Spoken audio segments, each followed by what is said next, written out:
आपका फिर से स्वागत है। मैं विवेक बिंद्रा, मोटिवेशनल स्पीकर। आज एक ऐसे आदमी की बात करूंगा जो आपके दिल में मोटिवेशन की आग लगा सकता है। इसका नाम है माइकल फेल्प्स।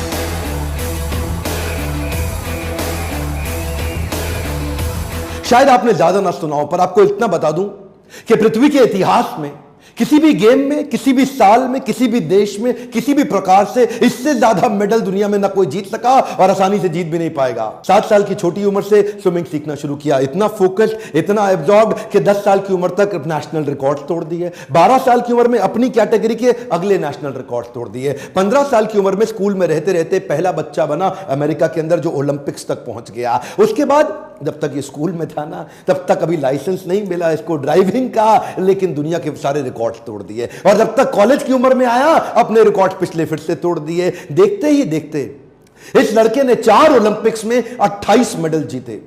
एक हमारा देश भी है ना प्यारा, भारत देश, हाँ, इसने 24 ओलंपिक्स में 28 मेडल जीते। 1985 में बाल्टीमोर अमेरिका में इसका जन्म हुआ। 2004, 8, 12 और 16 चारों ओलंपिक्स में सबसे ज्यादा मेडल जीतने वाला पृथ्वी में एक ही इंसान बना। आज तक के इतिहास में इसको बोला जाता है most decorated Olympian in the planet earth. Decorated Olympian को जरा मैं हिंदी में अपने देश में समझा देता हूं। मैं डेकोरेटेड ओलंपियन का मतलब आभूषित, आभूषणों से सुसज्जित, आभूषित, डेकोरेटेड। और कौन से आभूषण? गोल्ड मेडल के आभूषण। इतने गोल्ड मेडल एक इंसान एक ही गेम में कभी दुनिया में नहीं ले सका। 2004 से 8 के बीच में वो 4 साल जो उसने चाइना में बीजिंग ओलंपिक के लिए प्रैक्टिस करी थी, उस प्रैक्टिस को देख के दुनिया इसको पागल कहती थी। एक्चुअली 1972 में, कई साल पहले, मार्क स्पिट्ज ने एक वर्ल्ड रिकॉर्ड बनाया था। स्विमिंग के अंदर एक ही बार में 7 गोल्ड मेडल जीत गया था। स्विमिंग, हर प्रकार के स्विमिंग के फॉर्मेट में 7 गोल्ड मेडल एक साल में, एक ओलंपिक में एक आदमी के द्वारा जीते जाना। उसके बाद वो सबने मान लिया कि अब इस रिकॉर्ड को कभी नहीं तोड़ा जा सकता, लेकिन इसने अनाउंस कर दिया मैं तोड़ूंगा। और वो उसके लिए मार्क स्पिट्ज 4 साल तक 8 घंटा रोज ट्रेनिंग करते थे, ये 4 साल तक 12 घंटा रोज ट्रेनिंग करते थे। 100 किलोमीटर हर हफ्ते, 15 किलोमीटर पर डे, और 100 मीटर 50 सेकंड के अंदर कर लेना। छोटी उम्र से ही बाउंड्री लेस थिंकिंग, ढक्कन तो था नहीं सर पे, इतना बाउंड्री लेस थिंकिंग कि सारे रिकॉर्ड्स ढूंढता था।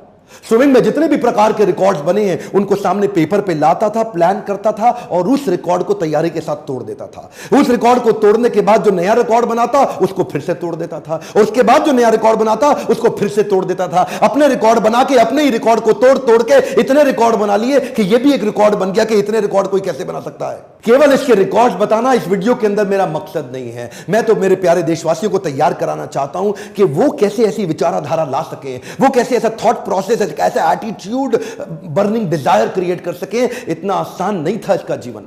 जो उसका बचपन था बहुत संघर्षपूर्ण बीता। 9 साल की उम्र में यह माता पिता से इतना प्रेम करता था, पर उनके झगड़ों को रोज देखता था। इतने झगड़े थे इनके माता पिता में, डिवोर्स हो गया आपस में। दोनों को साथ देखना चाहता था, लेकिन पिता ने जो इनको अबैंडन किया और पिता ने जो इनको अवॉइडेंस दिया जीवन में, उससे ये रोते थे अकेले बैठ के। लेकिन उस रोते वक्त, उस समय उन तकलीफों में शरण ली इन्होंने स्विमिंग पूल की। तभी क्या कहते थे, मेरी जिंदगी में जितनी तकलीफें हैं इसको ये स्विमिंग पूल दूर कर। अपने आप को झोंक दिया पूल के अंदर, बस अब कुछ नहीं, अब मैं केवल स्विमिंग करूंगा। और देखिए उसी समय इनको कई बीमारियों से गुजरना पड़ा। एडीडी, इसको बोलते हैं अटेंशन डेफिसिट डिसऑर्डर। ये वो एक बीमारी है जिसके कारण एक बच्चे का ना अटेंशन स्पैन खत्म हो जाता है, एक फोकस खत्म हो जाता है। वो बड़े कठिन दौर से गुजरता है, ना पढ़ पाता है, ना खेल पाता है, ना किसी से बात कर पाता है। लेकिन वहीं पे इनको उनके कोच और इनकी मां दोनों के प्रेम ने इनको सपोर्ट क्रिएट करके दिया। मां ने इनका उत्साह बढ़ाया और इनके कोच ने इनको बोला कि बेटा तेरे पास वो ताकत है, वो दम है कि तू दुनिया के रिकॉर्ड तोड़ेगा। जब जब इसकी जिंदगी में प्रॉब्लम्स और डिस्ट्रैक्शंस आई, ये पर्पस और पैशन बिल्ड कर देते थे कि जब भी इनको तकलीफ होती थी अपने आप को धक्का मार के पूल में फेंक देते थे। वो जो deep sense of purpose create हुआ, उसने इनको एडिशनल लेयर ऑफ इंस्पिरेशन और मोटिवेशन क्रिएट करके दी। ये जो additional layer of inspiration and motivation है, इस डीप सेंस ऑफ पर्पस से मेडल जीतने के बाद इन्होंने खुद माइकल फेल्प्स फाउंडेशन की तैयारी करी। बोले जिस स्विमिंग ने मुझको वापस खड़ा किया वो मैं पूरी दुनिया को देना चाहता हूं। केवल मेडल जीतना मेरा पर्पस नहीं, बल्कि स्विमिंग को लोगों के जीवन जीने के तरीके में डाल दूंगा। अपना पैसा जो कमा के लाते थे उसको अपनी एनजीओ में डालते थे, ताकि इस प्रकार से स्विमिंग का फायदा बाकी दुनिया को भी मिल सके। इनके मन के अंदर ना इच्छा होती थी टू अचीव द अनअचीवेबल। शुरू से इनके कोच ने इनको ऐसा ही ट्रेनिंग भी दिया।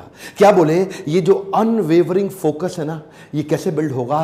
कान के अंदर हेलमेट में ईयरफोन लगा के सामने गॉगल्स पे न लेफ्ट देखना है न राइट देखना है, अपनी लेन के अंदर अनवेवरिंग फोकस, ना इधर ना इधर, सामने इनके। अच्छा, तब इन्होंने अनाउंस कर दिया कि मैं मार्क स्पिच का रिकॉर्ड तोड़ूं। इसके कॉम्पिटिटर इयान थॉर्प ने इसका बहुत मजाक उड़ाया एक्चुअली, क्योंकि एक साल के अंदर 7 गोल्ड मेडल से ज्यादा एक ही बार में जीत जाना ये वास्तव में चुनौतीपूर्ण तो था, लगता था असंभव है, और मजाक भी इनका बहुत उड़ाया। लेकिन इन्होंने क्या किया, the negative annotation by competition will become his motivation. ये क्या कहते थे, तुम मेरी जितनी बेइज्जती कर रहे हो वो मुझे फ्यूल अप कर रहा है, वो मेरे लिए पेट्रोल की तरह, एक फ्यूल की तरह काम कर रहा है मेरी एनर्जी को बढ़ाने के लिए। ये अपने आप को ना ऑटो सजेशन देते थे, आत्म सुझाव, let's get ready for unachievable, come on come on come on, let's get ready. ये हर बार अपने आप को सुझाव देते थे, पॉजिटिव इंस्ट्रक्शन के, अनवेवरिंग माइंडसेट, हां let's get ready, come on come on come on come on, जोर से अपने आप को बोलते थे लेट्स गेट रेडी। 2004 में 6 मेडल तो जीत गया था,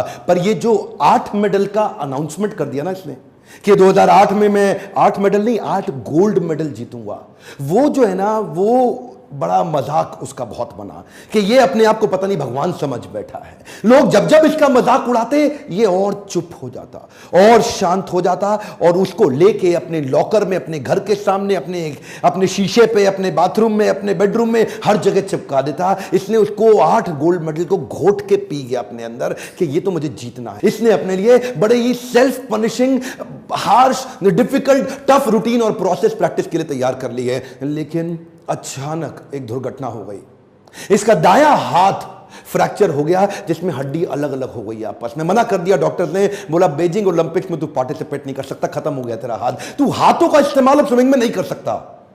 इसका तो दिमाग हिला हुआ था, बोला मैं अनाउंस कर चुका हूं, मेरे को तो बीजिंग ओलंपिक जीतना ही जीतना, और जीतना नहीं है 8 मेडल नहीं 8 गोल्ड मेडल चाहिए। लेकिन वो जो हाथ टूट गया, सबने बोला पागल है क्या, अगली बार अगले ओलंपिक्स में कर ले, जिंदा रहेगा तो करेगा ना। अच्छा, सोल्यूशन और पॉसिबिलिटीज पे इतना फोकस करता कि मन ही मन इसको एक आइडिया आया। ये डॉक्टर्स को और भगवान को धन्यवाद किया, बोला अच्छा हुआ मेरा हाथ टूट गया, अब मैं अलग प्रकार की प्रैक्टिस करूंगा, 1 साल तक केवल पांव से स्विमिंग करूंगा, वो प्रैक्टिस अपने पांव को चलाने की स्पीड पे कर डालूंगा जो कोई और नहीं कर पाता। क्यों? क्योंकि उसके साथ में हाथ भी चलता है। इसने अपने पांव से स्विमिंग कर करके इतनी एक्स्ट्रा मजबूती ला दी कि जब तक इसका हाथ रिकवर हुआ इसकी स्पीड को कोई मैच ही ना कर पाए, और वो हाथ टूटने के बावजूद बीजिंग ओलंपिक्स में ये उतरा, एक के बाद एक ये रेस जीता चला गया, हर एक में गोल्ड मेडल मिलता चला गया। और इसी के बाद आया 200 मीटर का बटरफ्लाई।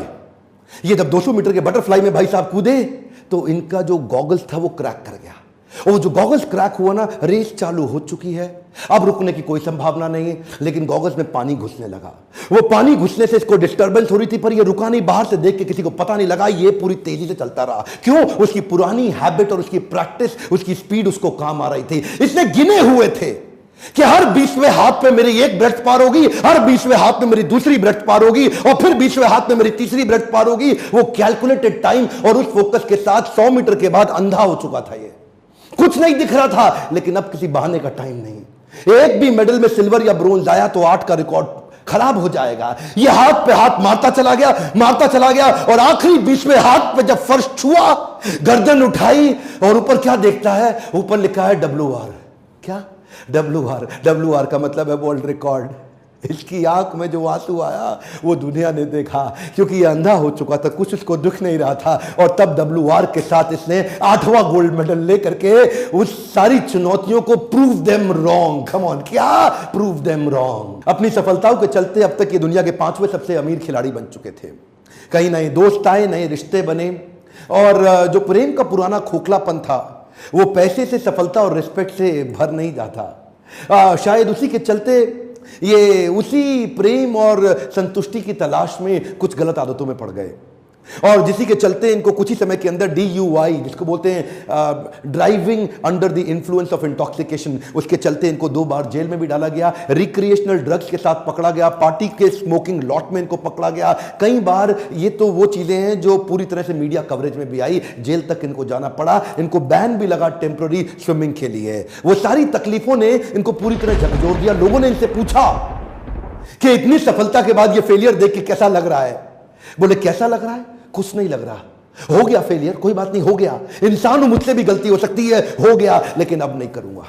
मैं इतनी दूर आया हूं यहां तक रहने के लिए नहीं और आगे जाने के लिए। अब नहीं करूंगा, जो हो गया पुनर्जन्म, नया जीवन स्टार्ट, रीस्टार्ट करने जा रहा हूं। बाउंस बैक किया, वापस खड़ा हुआ, उधर सपोर्ट सिस्टम काम आया। इसकी माता जी जो इसकी मदर थी, जिन्होंने इसको आज तक इतना बड़ा ताकत दी, और इनका वो इटरनल कोच जो आज तक इनका कोच है, जो बचपन से इनका, उन्होंने आकर के इसको खड़ा किया। इन्होंने दूसरे स्पोर्ट्स में नजर डालनी शुरू करी कि बाकी खिलाड़ी कैसे खेलते हैं, वापस खड़े हो गए। 2012 में संन्यास ले चुके माइकल फेल्प्स 2014 के अंदर फिर अपने आप को खड़ा करने की कोशिश करी। Roger Federer, Rafael Nadal, Tiger Woods, ये दूसरे खेलों के खिलाड़ियों को देख के फिर से इंस्पिरेशन गैदर किया, बुरी आदतों से अपने आप को निकालने का प्रयास किया।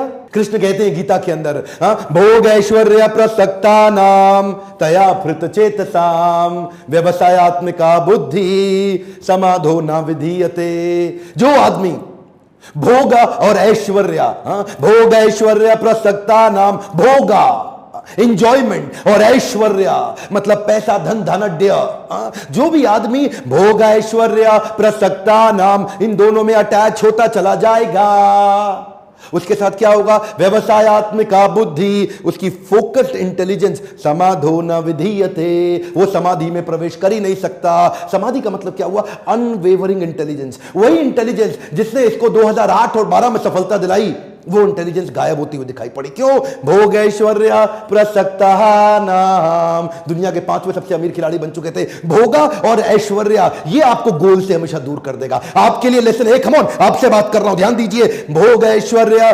प्रसक्ता नाम, जो भी आदमी पैसा आने के बाद भोगा और ऐश्वर्य में प्रवेश कर जाता है, समाधो न विधीयते, वो समाधि में प्रवेश नहीं कर सकता। डीप एब्जॉर्प्शन खत्म हो जाएगा, फोकस्ड इंटेलिजेंस खत्म हो जाएगी। भोग ऐश्वर्या से बाहर निकले और 2016 की तैयारी करी और दोबारा 5 गोल्ड मेडल के साथ फिर से बाउंस बैक किए। दुनिया भर में ये एक ही व्यक्ति ऐसा है जो 28 में 23 गोल्ड मेडल ले लिए, 28 मेडल ओलंपिक्स में, इनके अलावा किसी के पास नहीं है। एक आंकड़ा आपको देना चाहता हूं जो थोड़ा दुखी तो करेगा पर सीख, लर्निंग बहुत बड़ी देगा। पिछले लगभग 100 सालों के अंदर हमारा पूरा भारत मिलकर के 24 ओलंपिक्स में 57 खेलों को जोड़ के, समर ओलंपिक्स, विंटर ओलंपिक्स, 57 खेलों को जोड़ के पिछले 24 ओलंपिक्स के अंदर केवल 9 गोल्ड मेडल जीत सका। ये भाई साहब अकेले, एक हम पूरा देश नहीं, अकेले 4 ओलंपिक्स के अंदर 23 गोल्ड मेडल जीत गए। हमारा पूरा देश मिलके 9,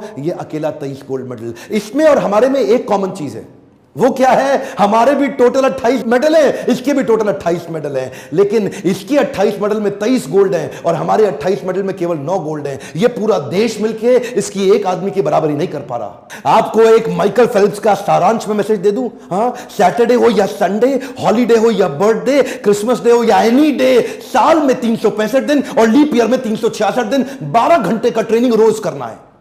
12 घंटे का ट्रेनिंग रोज करना है, कोई ऑप्शन नहीं है। और ऊपर से जो इनका कोच था ना, वो बड़ा अजीबोगरीब आदमी, उसने बड़ा कमाल कर दिया। उसने इनकी शब्दावली बदल दी, इनकी वोकैबुलरी बदल दी। इनकी वोकैबुलरी से एक वर्ड डिलीट कर दिया, वो है ना।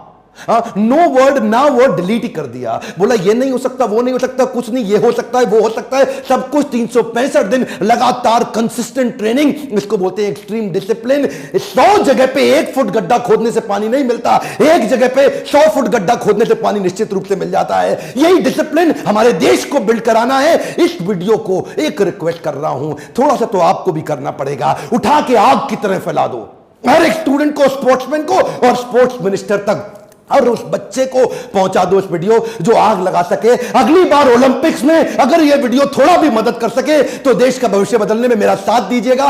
लाइक करिए अगर आपको ऐसे वीडियो अच्छे लगते हैं, सब्सक्राइब करके बेल आइकॉन नहीं दबाया, अगला शक्तिशाली वीडियो आपसे छूट जाएगा। कमेंट बॉक्स में लिखिए अगला कौन सा वीडियो देखना चाहते हैं। मेरे साथ जुड़े रहने के लिए, हर बार वापस आके वीडियो देखने के लिए प्रेम से आपका धन्यवाद।